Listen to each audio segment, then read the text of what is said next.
நண்பர்களே வணக்கம். குடியாத்தம் குமரன் பேசுகிறேன். நேற்று எங்கள் வேலூர் மாவட்டத்திற்கு அகரஞ்சேரி என்கின்ற பகுதியிலே நடைபெற்ற தமிழக வெத்து கழகம் டிவிகே தற்குறி விஜய் கட்சியினுடைய நிர்வாகிகள் கூட்டம் நடைபெற்றது. ஒரு 25 ஏக்கரால் ஒரு கொட்டாயம் ஒன்று போட்டிருந்தாங்க. அங்க தமிழக வெத்து கழகத்தினுடைய தலைவர் நடிகர் தற்குறி விஜய் அந்த ஆள் அங்கே வந்தார். எல்லாம் பார்த்துருப்பீங்க சோசியல் மீடியாவில். வந்து அங்கே அந்த கொட்டாய்க்குள்ள அடைச்சி வச்சிருந்த ஒரு 5000 தற்கூரிகள் மத்தியில் இந்த தற்கூரி விஜய் பேசினா. அப்படி என்னது, நம்ம சிஎம்கே மரியாதை கொடுத்து பேசுறது இல்லை, தரைகுறிவா பேசுகிறான். அந்த ஆள் என்ன பேசுகிற அப்படி விஜய் பேசணும். இப்போ நான் தொடர்ந்து 2 நாளாக பேசிட்டு இருக்கேன். இதில் ஒரு முக்கியமான விஷயம் சொல்றது தான் இந்த பதிவில் நான் உங்களை சந்திக்கிறேன். இப்போ அந்த திருடு லாட்டர் சீட் இருக்கிறான் இல்லை, போலி லாட்டர் சீட்டு, சிங்கிள் நம்பர் லாட்டர் சீட்டு, அந்த ஆதவ அர்ஜுனான்னு ஒரு 420, 420, 840 ஒரு அக்யூஸ்ட் அவன். அந்த ஆதவ அர்ஜுனா அவன் என்ன சொன்னான், ஒரு 4-5 நாட்களுக்கு முன்பு பெரம்பூரில், சென்னை பெரம்பூரில் அந்த பெரம்பூர் பகுதியினுடைய டிவிகே செயல் வீரர்கள் கூட்டம் நடைபெற்றது. அங்கே விஎஸ் பாபு என்று சொல்லக்கூடிய முன்னாள் சட்டமன்ற உறுப்பினர், அதிமுகவின் மாவட்ட செயலராக இருந்து எடப்பாடி பழனிசாமி நீக்கப்பட்டு அவர் வந்து என் தற்கூரி கிட்ட டிவிக்கில் சேர்ந்து விஎஸ் பாபு தற்கூரி ஆயிட்டார். அந்த விஎஸ் பாபு யாருன்னு கேட்டிங்கன்னா, புரசைவாக்கத்தில் திமுகவில் எம்எல்ஏ இருந்தவர், திமுகவில் மாவட்ட செயலராக இருந்தவர். அது கொளத்தூர் தொகுதியாக மாறின பிறகு நமது மாநிலத்துக்கு தமிழக முதல்வர் அன்பு தலைவர் தளபதி ஸ்டாலின் அவர்கள் அங்கே சட்டமன்ற உறுப்பினர் நிற்கும் போது தளபதி தோக்கணும் உள்ளடி வேலை பார்த்தாங்க. அப்புறம் அவன் ஏடிஎம்கே போட்டான். அந்த ஆள் வந்து டிவிகே கட்சியில் சேர்ந்துட்டு அந்த சேலவு கூட்டத்தில் பேசும்போது ஒரு வார்த்தை ஒன்று சொன்னான். அந்த திருட்டு லாட்டர் சீட் விற்கிற அந்த அக்யூஸ்ட் ஆதவ அர்ஜுனா என்னன்னு கேட்டால், அதாவது உங்களுக்கு தெம்பு இருந்தால் திராணியம் தான். நம்ம தலைவர் சிஎம்ஐ பார்த்து கேட்குறான், அக்யூஸ்ட் ஆதவ அர்ஜுனா திருட்டு லாட்டர் சீட் விற்கிறான் என்னன்னு கேட்டால், அதாவது உங்களுக்கு தெம்பு இருந்தால் திராணியம் தான், எங்கள் தலைவர் விஜய் வருவார். யார்? தற்கூரி நடிகர் விஜய். எங்கள் தலைவர் விஜய் வருவார் ஒரே ஸ்டேஜில். அதே ஸ்டேஜில் உங்கள் சிஎம் ஸ்டாலின் வரணும். தலைவர் தளபதி பேரை சொல்கிறான், உங்கள் சிஎம் வரணும், ஸ்டாலின் வரணும். 2 பேர் பக்கத்து பக்கத்தில் சேர் போட்டு உட்காந்து ப்ரெஸ் மீட் கொடுக்கணும். ஆனால் சிஎம் ஸ்டாலின் சார் வந்து கையில் வந்து எந்த குறிப்பு, எந்த பேப்பர்லாம் எடுத்துக்கூடாதுன்னு, பேப்பர் இல்லாமல் பேசுவாரான்னு கேட்குறான். யார் இவன் கேட்குறான், இந்த ஆதவ அர்ஜுனா கேட்குறான். ஏண்டா நீ ஒரு கேடி அக்யூஸ்டு, அது ஒரு பக்கம் இருக்கட்டும், பேப்பர் இல்லாமல் வரணுன்றான். உன் தலைவர் விஜய் எப்படிறான்? அவன் நேற்று அந்த அகரஞ்சேரியில் பேசும்போது எப்படி பேசினான்? அந்த கொயராக பேப்பர் வச்சுட்டாங்க. இந்த பாட்டு கச்சேரி பாடும்போது கிளிப்பு போட்டு வச்சுருவாங்க. ஒரு அப்படி ஒரு இது மாதிரி இருக்கும், ஒரு ட்ரே மாதிரி, அதில் போட்டு கிளிப் போட்டு வச்சுட்டு பார்த்து தான் பாட்டு கச்சேரி பாடுவாங்க. அந்த மாதிரி இவன் விஜய் பேப்பர் அப்படியே எடுத்துட்டுறாங்க, அது படிக்கிறான். இது வரைக்கும் விஜய் ப்ரெஸ் மீட் கொடுத்துருக்கானா? தலைவர் தளபதி செக்ரட்டரியேட் போனாலும், அண்ணா அறிவாலயம் போனாலும், அரசு நிகழ்ச்சி போனாலும், எங்கே போனாலும் ப்ரெஸ் மீட் கொடுத்தாரு. இது வரைக்கும் ப்ரெஸ் மீட்டே கொடுக்காதவன் யாருன்னு கேட்டால், இந்த டிவிகேனுடைய தலைவர், தமிழக வெத்து கழகத்துடைய தலைவர் தற்கூரி விஜய். நேற்று என்ன பண்ணுறான், ஒரு பேப்பர் வந்து படித்தான். என்ன பேசான்னு உங்களுக்கு தெரியும், நான் நிறைய விஷயம் பேச விரும்பல. இதில் ஒரு விஷயம், முக்கியமான விஷயம் நீங்கள் பார்க்க வேண்டியது என்னன்னு கேட்டால், அவன் சினிமாவில் மட்டும் நடிகன் கிடையாதுங்க, ரொம்ப ஆபத்தானவங்க விஜய். இதை நீங்கள் உணரணும். நேற்று வேலூர் மாவட்டம் அகரஞ்சேரி பகுதியிலே கொல்லமங்கலம் என்கிற இடத்திலே ஒரு கொட்டாய் போட்டு அங்கே ஒரு 5000 பேர் உள்ளே அடிச்சுட்டு அந்த சுந்தரா டிராவல்ஸ் பஸ் மேலே ஏறி விஜய் பேசும்போது அப்போ தான் பார்த்தேன். அவன் பேப்பர் வச்சுறாங்க, பேப்பரை படிக்கிறான், பார்த்துட்டு அப்படியே பேசுகிறான். பேப்பர்லாம் அவனால் பேச முடியாது. அதில் தான் நான் பார்த்தேன், நீ எவ்வளோ பெரிய தற்கூரி, என்ன தீய சக்தி திமுகன்னு இவன் சொல்கிறான். யார்? விஜய் சொல்கிறான் தீய சக்தி திமுகன்றான். கேட்டால் எம்ஜிஆரும் ஜெயலலிதாவும் சொன்னாங்க, அதை தான் நான் சொல்கிறேன். இப்போ சொல்லிட்டா, not only in Tamil Nadu, in all India political தீய சக்தி யாருன்னு கேட்டால் இவன் தற்கூரி விஜய்ங்க. அவனுக்கு அப்படியே நடிக்கிறாங்க. கேமரா முன்னால் மட்டும்தான் அவன் நடிக்கிறான்னு பார்த்தா, கேமரா முன்னால விட கேமரா இல்லாம அரசியலுக்கு வந்துட்டு மக்கள் மத்தியில் நடிக்கிறான். ஒரு மிகப்பெரிய ஆபத்து இந்த விஜயால தமிழ்நாடு மக்களுக்கு. பெரிய தீய சக்தி அரசியலிலே அவன் ஒரு விசஜந்து. ஏன்னா அதுல எல்லாம் டைப் பண்ணிட்டான். அதுல நேற்று பார்த்தீங்கன்னா விஜய் அழுவான், அப்படி பின்னால திரும்பி அப்படி கண்ணை கசிக்கிட்டு சாரி என்று வந்து மைக்கிட்ட நிற்பான். நீங்க கவனிச்சிருப்பீங்க என்ன சொல்றது. அதுல என்னன்னு கேட்டீங்கன்னா, அதுல ஒரு எல்லாம் படிச்சுட்டு வரான். அதுல ஒரு வரி பிரிண்ட் பண்றான். இது எப்படிடா நம்ம கிடைச்சுன்னு கேட்டா, அவன் வச்ச ட்ரோன், விஜய் கட்சிக்காரன் எடுப்பான்ல, வீடியோ எடுப்பான்ல, அந்த ட்ரோன் கேமரா அதை எடுத்துட்டு நம்மளால ஐடிவிங்களை எடுத்துட்டாங்க, டிஎம்கே ஐடிவிங்களை எடுத்துட்டாங்க. டிஎம்கே ஐடிவிங்கன்னு சொல்லணுமா, இன்னைக்கு ஆல் இண்டியா லெவலில் ஐடிவிங்கன்னா அது டிஎம்கே தான். அது என்னன்னு கேட்டால் எல்லாம் படித்து அதில் ஒரு வரி வருது, அதை படிக்கிறோம். என்னன்னு கேட்டால், தமிழ்நாடு என்றால் விஜய், விஜய் என்றால் தமிழ்நாடு. தமிழ்நாடு மக்களிடமிருந்து என்னை எப்பொழுதும் யாராலும் பிரிக்க முடியாது. என்னை நீங்கள் திட்டுறீங்கன்னா ஒட்டுமொத்த தமிழ்நாட்டை திட்டுற மாதிரி. தமிழக மக்களோடு நான் ஒன்றரை கலந்து விட்டேன். என்னில் அவர் பாதி, அவரில் நான் பாதி. என் உயிர் தமிழக மக்களிடத்தில் இருக்கிறது. தமிழக மக்களிடமிருந்து என்னை பிரிக்க வேண்டும் என்றால், என்னை விட்டு என் உயிர் பிரிந்தால்தான் தமிழக மக்களிடமிருந்து என்னை பிரிக்க முடியும் அப்படின்னு பேசிட்டு அப்படியே அவன் கண்ணில் தண்ணி விடுறான். அப்படி போய் அதில் என்ன அடுத்த ரோ வருதுன்னா, அதுக்கு அடுத்து இவங்க இன்ஸ்ட்ரக்ஷன் கொடுக்குறாங்க. அது என்னன்னு கேட்டால், இதை பேசிய பிறகு நீங்கள் பேச்சை நிறுத்திவிட வேண்டும், அமைதியாக இருக்க வேண்டும். மைக்கு பின்னாலே சென்று விட்டு திரும்பி கொண்டு கண்களிலே 2 கை வைத்து தண்ணீரை துடைப்பது போல் நீங்கள் நடிக்க வேண்டும். அதன் பிறகு மீண்டும் திரும்பி மைக்கிடம் வந்துவிட்டு ஐ எம் சாரி என்று சொல்லிவிட்டு மீண்டும் உங்கள் பேச்சை தொடங்க வேண்டும். அதாவது ஒரு சிம்பத்தியை கிரியேட் பண்ணுறதான். தமிழ்நாடு மக்கள்னா நானுன்னா தமிழ்நாடு மக்கள், தமிழ்நாடு மக்கள் என் உயிர் அவங்க. என்னை தமிழ்நாடு மக்களிலிருந்து பிரிக்க வேண்டாம்னா என் உயிர் போனால் தமிழ்நாடு மக்கள் வந்து என்னை பிரிக்க முடியும்னு இவன் பேசி அழுவுறு தான். அதை கீழே டைப் பண்ணிக்கிறான், நீ எந்த மாதிரி நடிக்கணும். இவன் ஒரு தலைவனாங்க. இவன் புன்னாட ஒரு தற்குறி கூட்டம் போது நாங்கள் உங்களெல்லாம் ஏன் தற்குறின்னு சொல்கிறோம், உங்களுக்கு புரியுதா? ஒரு இயல்பானவன் கிடையாதுங்க, அவன் ஒரு இயல்பானவன் கிடையாது. நான் உண்மையிலே சொல்கிறேன், அவனை மாதிரி ஒரு ஃப்ராடு யாருமே கிடையாதுங்க. இந்த காட்சி நீங்கள் எல்லாமே பார்த்துருக்கலாம். நேற்று அவன் அந்த மேடையில் பேசுறது ஒரு ஹானரபிள் தமிழ்நாடு சீஃப் மினிஸ்டர் தரைக்குறிவாக பேசுகிறான். எனக்கு யாருமே போட்டி இல்லைன்றான், எனக்கு யாருமே ஈக்குவல் இல்லை. போட்டி விஜய்க்கும் சிஎம் ஸ்டாலின் சாருக்கு தான் போட்டி என்றோம். நம்ம தலைவர் தளபதி ஸ்டாலின், முதலமைச்சர் தலைவர் தளபதி ஸ்டாலினுக்கும் விஜய்க்கு தான் போட்டியா. நான் கேட்குறேன், தலைவர் தளபதி அண்ணன் ஸ்டாலின் அவர்களுக்கு, தேச தலைவர் தளபதி ஸ்டாலின் அவர்களுக்கு ஆல் இண்டியா கூட்டணிக்கு அவரை தலைமை தாங்க சொல்றாங்க. அப்படிப்பட்ட தேச தலைவர், மாபெரும் தலைவர், திராவிட இனத்தின் தலைவர் தளபதி ஸ்டாலினுக்கு இவன் விஜய் ஒரு ஆளாங்க. எடப்பாடி பழனிசாமி ஒரு ஆள் கிடையாது. ஏதோ அதிமுக பொதுச் செயலாளர் இன்னைக்கு எதிர்கட்சி தலைவர்னு பதில் சொல்லிட்டு இருக்கோம். தலைவர் தளபதி ஸ்டாலினுக்கு விஜய் ஒரு ஆளா? அவன் சொல்றான் டிவிகேவா டிஎம்கேவா, டிவிகேவா டிஎம்கே, இவனுக்கு இவனே சொல்லிக்கிறான். டே, டிவிக்கு ஒரு கட்சியே கிடையாதுடா. அதனாலதான் மாண்புக்கு தமிழக முதல்வர் அன்பு தலைவர் தளபதி ஸ்டாலின் சொன்னார், இன்னைக்கு யாருக்கு போட்டின்னு கேட்டா டிஎம்கே என்டிஏ தேர்தல் இன்னைக்கு யாருக்கு நடக்குதுன்னு கேட்டா, இன்னைக்கு தேர்தல் நடக்கிறது தமிழ்நாட்டுக்கும் டெல்லிக்கு தான் தேர்தல் நடக்குது. டிஎம்கே என்டிஏக்கு தான் போட்டி. இங்க அதிமுகவே வரலையே.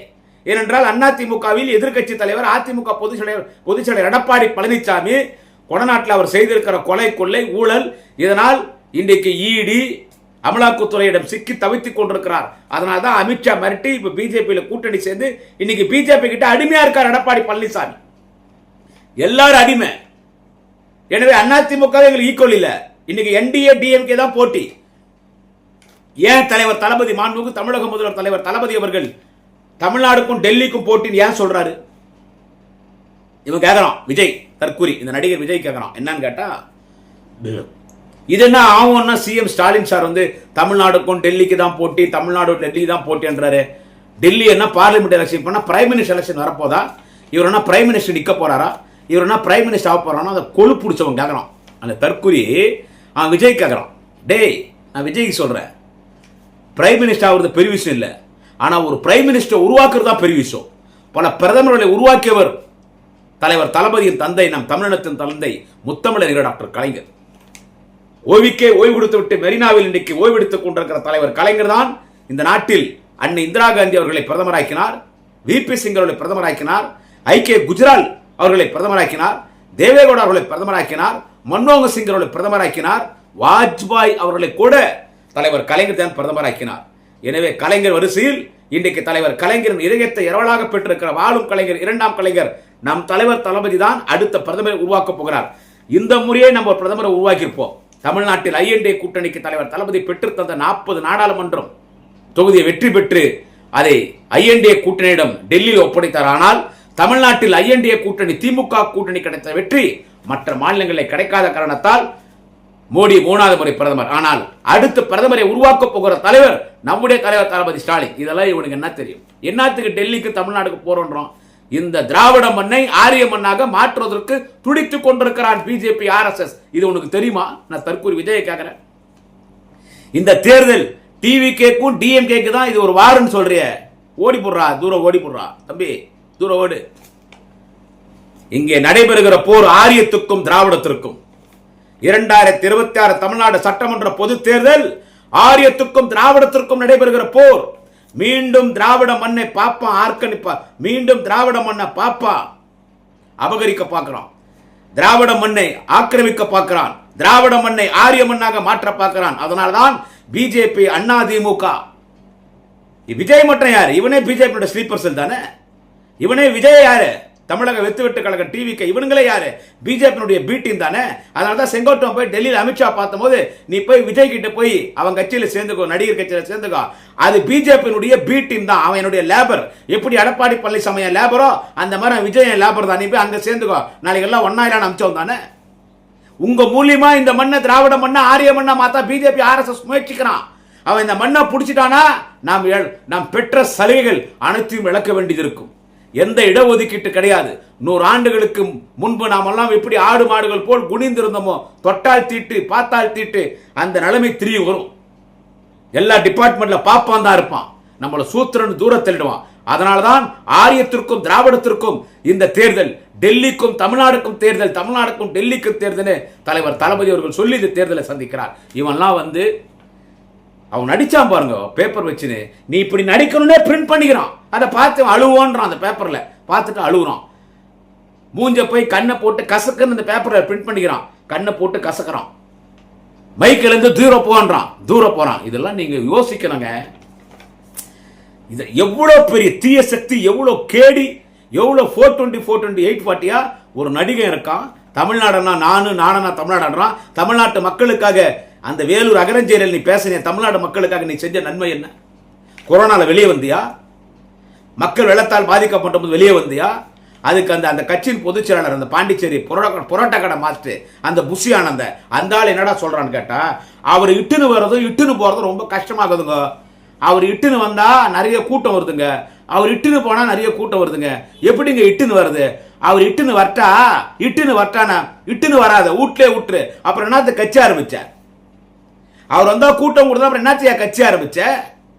ஏதோ ஒரு பனியூர் பங்களால தண்ணி பொண்ணுன்னு உல்லாசமான ஜல்சா வாழ்க்கை வாழ்ந்துட்டு அப்புறமா 7 கோடி ரூபாய் கார்ல வருது, ஏர்போர்ட்ல தனி பிளைட்ல போறது, அப்புறம் சுந்தரா டிராவல்ஸ் பஸ்ல ஏறி நேற்று எவனோ எழுதி கொடுத்த படிச்சப்பா, எவனோ டைப் பண்ணி கொடுக்குறான், அதை படிச்சுட்டு போயினேங்கிற. உனக்கும் மக்களுக்கு என்னையா தொடர்பு இருக்கு? என் உயிர் தமிழ்நாடு மக்களிடத்தில் இருக்கிறது சொல்லி உனக்கும் தமிழ்நாட்டு மக்களுக்கும் என்ன சம்பந்தம்? அவதூறு பேசுகிறான். எனக்கு ஒரு புதிய ஃப்ரெண்டு கிடைச்சிருக்காரு. யாருன்னு கேட்டா சிஎம் ஸ்டாலின் சார். அவர் தான் சொன்னாரு எனக்கு எதிர்கட்சி தலைவர்லாம் ஃப்ரெண்டுன்னு. நானும் உங்களுக்கு ஃப்ரெண்டு தான். உங்க ஃப்ரெண்டு தானே நான் சிஎம் சார். அப்ப ஏன் கரூர் பழி தூக்கி ஏன் மேல போடுறீங்கன்னு கேட்கறாங்க. இது நடுநிலையாளர் சிந்திக்கணும். கரூர்ல இவனுடைய பிரச்சாரத்தில் 42 பேர் இறந்தாங்க. அந்த பழியை தூக்கி தலைவர் தளபதி, முதலமைச்சர் தலைவர் தளபதி தற்கூரி விஜய் மீது போட்டுறான். இது வரைக்கும் விஜய்னு பேரு மாண்புமிகு முதலமைச்சர் தலைவர் தளபதி ஸ்டாலின் வாயில வந்ததே கிடையாதுங்க. இதுன்னு அவர் வாயில தலைவர் தளபதி ஸ்டாலின் வாயில விஜய்னு வந்ததே கிடையாது. ஆனா விஜய், தற்கூரி விஜய் உனக்கு ஆதரவா பேசினார் முதலமைச்சர். என்ன சொன்னார் தெரியுமா? எல்லாரும் நடிகர் விஜய் கொலை பண்ணிட்டான் குடியாத்த குமரன், இன்க்ளூடிங் குடியாத்த குமரன், இவன் தான் அதுக்கு காரணம். But actually that is a real fact. இவரோட அஜாக்கிரதை, போலீஸ் அந்த இடத்துல வண்டி நிறுத்துன்னு சொன்னார். நீ கூட்டத்தில் வண்டி எடுத்து போனதால் தான் அந்த அசம்பவம் நடந்தது. அந்த அசம்பவம் நடந்ததுக்கு காரணமே அதுதான். ஆனா முதலமைச்சர் ஒரு சமூக வலைத்தளங்களில் சோசியல் மீடியால ஒரு போஸ்ட் போட்டார். என்னன்னு கேட்டா, எந்த அரசியல் கட்சி தலைவனும் தான் சொந்த கட்சிக்காரன் சாவதை விரும்ப மாட்டார். எந்த அரசியல் கட்சி தலைவரும் தனது கட்சி நிகழ்ச்சியில் பொதுமக்கள் சாவதை விரும்ப மாட்டார். இது ஒரு விபத்து, கூட்ட நெரிசலில் ஏற்பட்ட விபத்து. இதை யாரும் அரசியல் ஆக்க வேண்டாம்.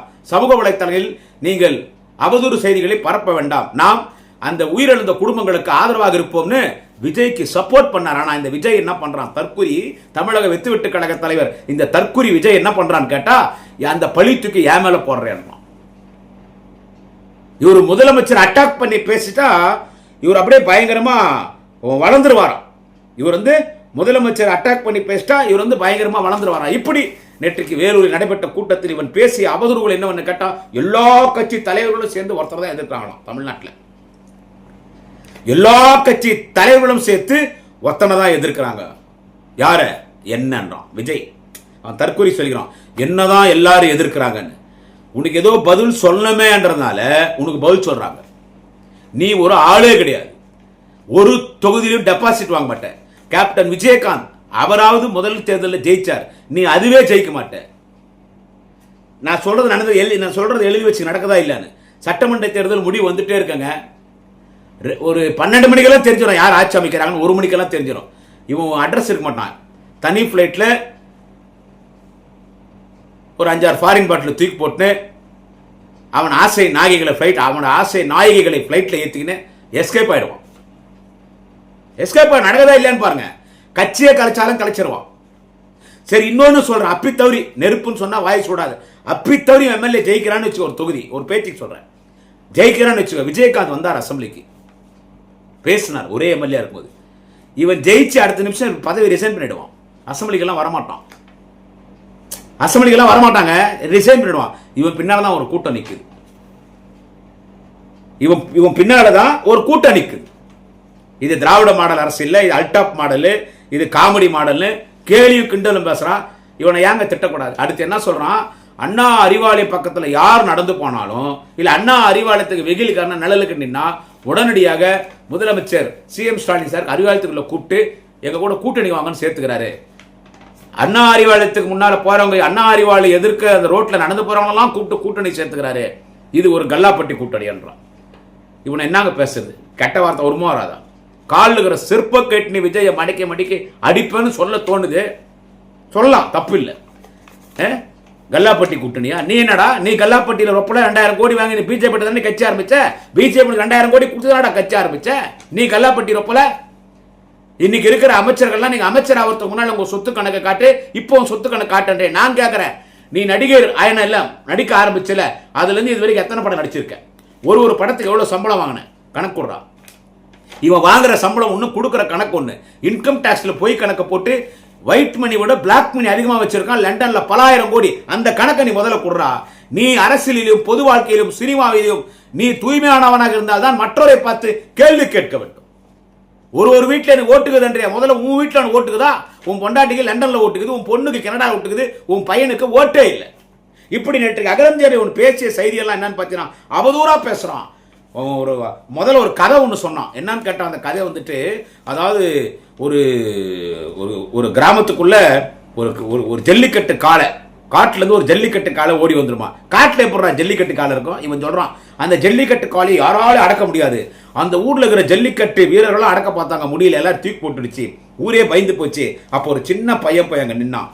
எல்லாரும் பார்த்தாங்க, நம்மனாலே அடக்க முடியல, இவன் என்ன பண்ண போறான்னு எல்லாரும் கேலி கிண்டல்லாம் பேசினாங்க. ஜல்லிக்கட்டு அடக்கக்கூடிய காளை வீரர்லாம் கேள்வி கிண்டல் பேசினாங்க. அந்த பையன் பயப்படாம அந்த காளைக்கு முன்னால போய் நின்ன உடனே 2 பாக்கெட்டுக்குள்ள கை விட்டான். 2 புல்லுக்கட்டு எடுத்து அந்த ஜல்லிக்கட்டு காலை வாயில் வச்சான். அந்த புல்ல சாப்பிட ஆரம்பிச்சிச்சு. இவன் அந்த ஜல்லிக்கட்டு காலை மேல அப்படியே தலையை தடவிட்டு அப்படியே கொண்டு போய் ஒரு வயல்ல விட்டுட்டான். அது அங்க புல்லு மேய்ஞ்சிச்சு. அப்போ அந்த பையனை பார்த்து கிண்டல் பண்ண ஜல்லிக்கட்டு காளை வீரர்கள்லாம் எங்கனாலே முடியல, எப்படி நீ அடக்கணும்னு கேட்டபோது அப்ப அந்த பையன் சொல்லுவான், அதுக்கு தேவை பசி, அதுக்கு தேவை உணவு, அதுக்கு பசி, அதனால தான் நான் புல்லு கொடுத்தானே. அந்த காலை எடுக்கிற வீரர்லாம் அப்படியே அசந்து போயிட்டாங்களாம். அடுத்து சொல்றான் விஜய், அந்த காளை, அந்த காட்டு மாடு, அந்த ஜல்லிக்கட்டு காளைன்னா தமிழக மக்கள். அந்த பையனை கிண்டல் பண்ணாங்க அவங்கெல்லாம் எதிர்கட்சிகள். அந்த புல்லு கொடுத்த அந்த மாட்டை அடக்கலாம் யார் தெரியுமா? உன்னை எதிர்க்க தற்கொலை கூட்டம் விஜய் விஜய் விஜய். அது வந்தானா காளையெல்லாம் போய் அடக்கம் பண்றான். ஏன்டா உன் கூட இருக்கிறது ஒரு தற்கொலை கூட்டம், என்ன நடக்குதுன்னே தெரியல அவங்களுக்கு, பைத்தியக்காரத்தனமா எதனா செய்யறாங்க. அதனாலதான் 55 பேர் செத்தாங்க. நீ காட்டு மாடுக்கு ஜல்லிக்கட்டு மாடு போய் புல்லு கூடன்றிய, உன் கட்சியில ஓட்டே இல்லாதவங்க அதிகமாகறாங்க. அந்த சின்ன பொடி பசங்க கிராமங்கள்ல இந்த காட்டுக்குள்ள ஊர் பக்கம் பார்த்தீங்கன்னா காட்டுக்கு மாடு போகும், போனா வரத்துக்கு 10 நாளும். இவன் எதனா காட்டு மாடு ஒரு முரட்டு காலை கிட்ட போய் உன் பேச்சு கேட்டுன்னு அதுக்கு புல்லு கட்டு கூட்ட அதை போய் தொட்டானா அது ஒரே ஒரு சொருச்சுன்னு வச்சுக்கோ, வயிற்றுக்கிற குடல் வெளியே வந்துடும். என்ன பேசுறதுன்னு தெரியலையா? என்ன பேசுறது தெரியல, தீய சக்தி என்றான். நான் தான் சொல்லிட்டேன், இப்படி நடிடான் டைப் பண்ணி கொடுத்து அப்படி நடிக்கிறான், மக்களை ஏமாத்துறான்னா யாரு சார் தீய சக்தி? சொல்லுங்க, யார் தீய சக்தி? யார் தீய சக்தி? எல்லாம் பேசிட்டு கடைசியில் என்ன சொல்றான், கையெடுத்து கும்பிட்றான். அது ஒண்ணுதான் ஒரிஜினலா பேசுறான். நேற்று வேலூர்ல கையெடுத்து கும்பிட்டு சொல்றான், நான் இங்கிருந்து சென்னைக்கு போறதுக்கு 4 மணி நேரம் ஆகும், தயவு செஞ்சு என் பின்னால யாரும் வராதிங்க, என் முன்னால யாரும் வராதிங்க, ரைட்டு லெப்ட் 2 சைடு யாரும் வராதிங்க, என்னை தனியாக விட்டுடுங்க, நான் வீடு போய் சேர்ந்துடுறேன். ஏன்னா கூட கூட்டம் வந்துச்சுன்னா உள்ள வண்டியில் எதுவும் பண்ண முடியாது. வண்டியில் எல்லாமே இருக்குது, பொட்டி குட்டி பாட்டில் எல்லாம் உள்ளுக்குது. அவர் சும்மா ஜாலியாக போவார். அதனால் என் கூட யாரும் வராதிங்கன்றான். இவன் தாங்க விஜய்.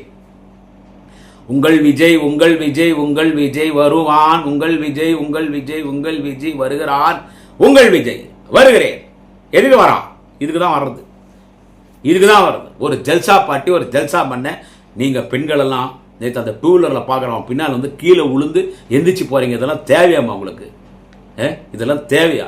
கட்டின புருஷனை வச்சுன்னு என் புருஷனை கூட விஜய் தான் எனக்கு பிடிக்கும்னு ஒருத்தி சிரிக்கிறான். இன்னொருத்தி கட்ட புருஷனை கூட வச்சுன்னு விஜய் 28 வருஷமா லவ் பண்ணுறேன், அவங்க கூட ஒரு குழந்தை பெற்றுக்கோன்றா. இன்னொருத்தி தாலியே கைட்டி போட்டா, மேடியில் தாலியே கைட்டி போட்டா. இன்னொருத்தி என் வீட்டில் 9 ஓட்டுக்குது, நான் ஓட்டு போட்டுருவோம், விஜய்க்கு ஓட்டு போடலாம் 8 பேர் விசாரிச்சு கொண்டுடுவான்றா. நல்ல பொண்ணு, அந்த மாதிரி பொண்ணு எல்லா குடும்பத்திலையும் இருக்கணும்.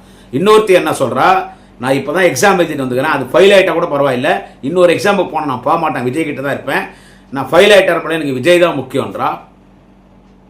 பேசுதுங்க, எனக்கு விஜய் தான் முக்கியன்றா. எதுவே இதெல்லாம் இன்னொரு பொண்ணு என்ன சொன்னா தெரியுமாவா, எனக்கு 2 அப்பான்றான். இவன் ஒன்றுமே புரியல, எல்லாம் அவங்க சொன்னதான் நான் சொல்கிறேன். எனக்கு 2 அப்பா, ஒரு அப்பா வீட்டில்ங்கிறான், இன்னொரு அப்பா விஜய் என்றான். அந்த பொண்ணு அவங்க அம்மாவே கொச்சைப்படுத்துன்னு தெரியாமல் பேசுத. ஆனால் இன்னொருத்தி சொன்னா, கரெக்டாக சொன்னா, விஜயை பார்த்த உடனே எனக்கு சுடுகாட்டிலேருந்து எஞ்சி வந்த மாதிரியே சொன்னா. அவள் தான் கரெக்டாக பேசினான். எம்ஜிஆர் வந்தாருன்னா இவன் எம்ஜிஆர் கிடையாதுங்க. விஜயகாந்தே அரசியலில் ஜெயிக்கல. நேற்று வேலூரில் நீ நடின்னு டைப் பண்ணியிருக்காங்க பேப்பரில். எப்படி நடிக்கணும், மைக்கிலேருந்து பின்னால் போகணும், திரும்பிக்கணும், கண்ணில் தண்ணி விடணும், கண்ணு துடைக்கணும், அப்புறம் திரி வரணும், மைக்கிட்ட மெல்லிய குரலில் சாரின்னு சொன்னோம், அப்புறம் பேச ஆரம்பிக்கணும். எவ்வளோ பெரிய ஃப்ராடாக இருப்பான். நான் இவ்வளோதான் சொல்லுவேன், எவ்வளோ பெரிய ஃப்ராடாக இருப்பான்.